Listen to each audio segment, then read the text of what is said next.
Bienvenue à la revue de presse de ce vendredi 14 février 2025 de 2CM Presse.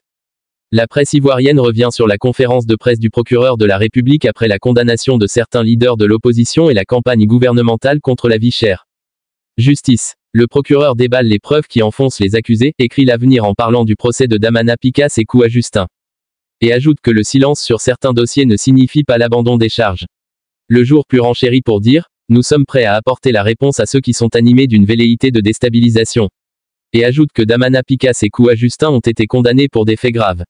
L'intelligent d'Abidjan affirme que le procureur connaît épargne Catinan, monnaie, révérendion et évoque le CNT de 2020.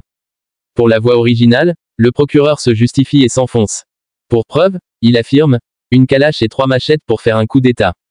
4 personnes pour attaquer un bataillon, 24 heures après la lourde condamnation de Damana Picasse, Kouwa Justin et Hippolyte Lagui, PGS dénonce des verdicts arbitraires. Le mouvement de Guillaume Soro prend position, écrit Génération Nouvelle. Condamnation de Picasse et Kouwa Justin, le procureur connaît Braman met encore en garde, titre Soir Info. Qui ajoute que le parti de Gbagbo s'insurge et alerte.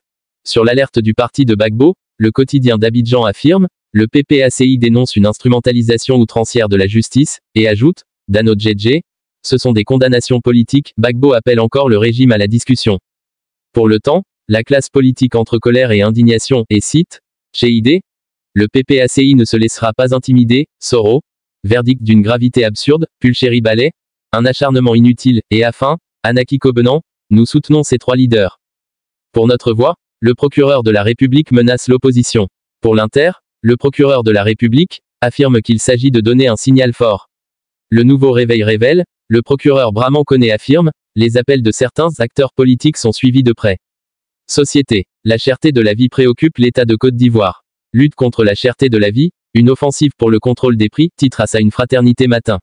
Lutte contre la cherté de la vie, le gouvernement renforce le dispositif, écrivent le Patriote, l'Inter et l'Expression. Le mandat ajoute que le gouvernement renforce le dispositif de contrôle de l'affichage des prix.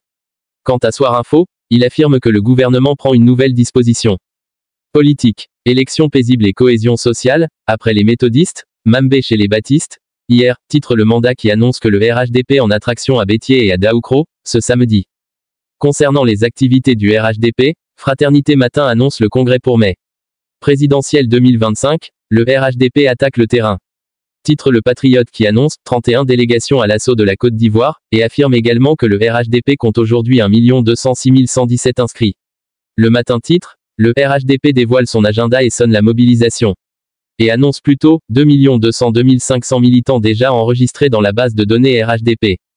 Le Bélier proche du PDCI-RDA fait un retour sur la déclaration de Tia Koné en 2000. Et annonce que le PDCI-RDA est en réflexion stratégique pour l'avenir du pays. Le Nouveau Réveil revient sur les propos de Seredo concernant les Tiam, Seredo, la honte, titre le Nouveau Réveil. Quant à le Bélier intrépide, il annonce que le RHDP dévoile son vrai visage.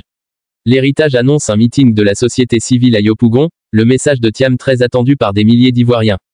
C'est tout pour l'essentiel de la revue d'aujourd'hui. Rendez-vous pour une prochaine revue encore plus fouillée.